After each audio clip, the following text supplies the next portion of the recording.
Here's an AMI This Week shortcut with Laura Bain. This past summer, our Halifax team produced a special called Speaking Up, which is all about ambassadors who speak publicly about their experiences as people with disabilities. As is often the case, we had to leave some good content on the cutting room floor, including parts of my interview with one of Canada's greatest accessibility advocates, Rick Hansen. We'd like to share that content with you now. Here are the too good to miss outtakes from my interview with Rick Hansen. You created the Rick Hansen Ambassador Program in 2002. Why did you do that?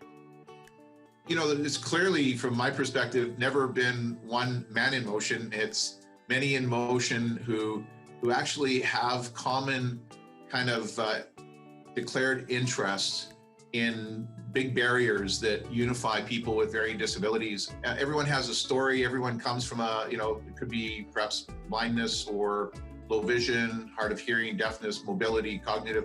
But if we can bring people together and opt into common barriers that actually benefit as many people as possible, then I think that can have a much more profound impact for everyone. And that's been my mandate from the beginning, is to pick big barriers and then bring as many champions and ambassadors together who can identify with that, and they can share their stories, because we have so many amazing champions, and all they need is a spotlight and a platform to speak to youth in schools across the country, to speak up to communities and advocate for a common issue and magnify our impact and progress, or to perhaps create awareness that truly helps people realize that disability is a big deal. 1.3 billion people on the planet today living with a disability, aging boomers, accessibility being such a critical issue, especially in the built environment and spaces that people live, work, learn, and play.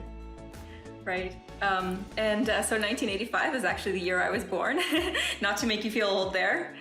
But a lot has changed since 1985 when you embarked on the Man in Motion tour. Why is it important for young people today to speak publicly about their experiences? The issues related to disability have never been more important today than ever. I mean, the reality is the scope of the issues, the size of the demographic of people with disabilities, the impact on charitable issues and concerns, human rights and access and inclusion, to the economy and the cultural value proposition of making a healthy and inclusive world happen. And obviously, in today's world, you don't have to wheel around the world in order to make a difference and bring a topic to the attention of people from countries everywhere.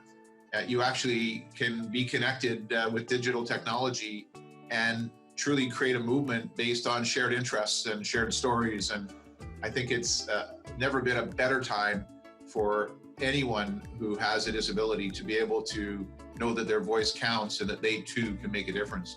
And last question I want to ask you.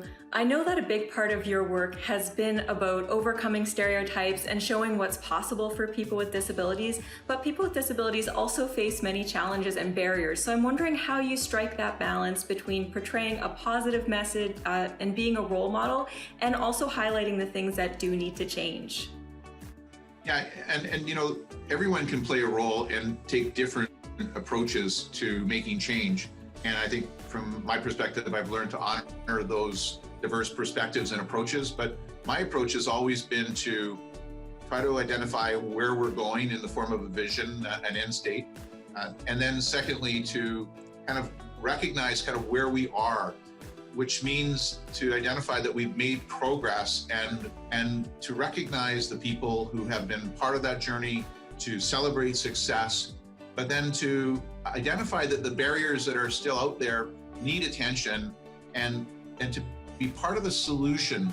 Because I believe it's easy to talk about the problems and to identify the barriers, but the solutions are often complex, and they're multi-sector, multidiscipline, between government, private sector, social sector.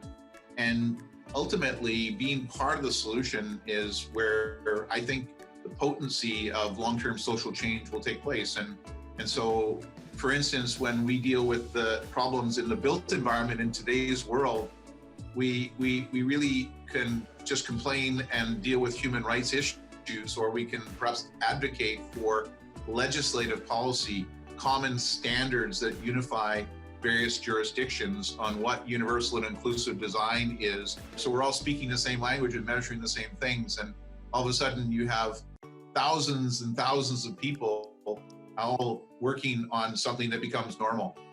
To see the rest of my interview with Rick Hansen, watch Speaking Up on the AMI TV app, at ami.ca, or on our YouTube channel.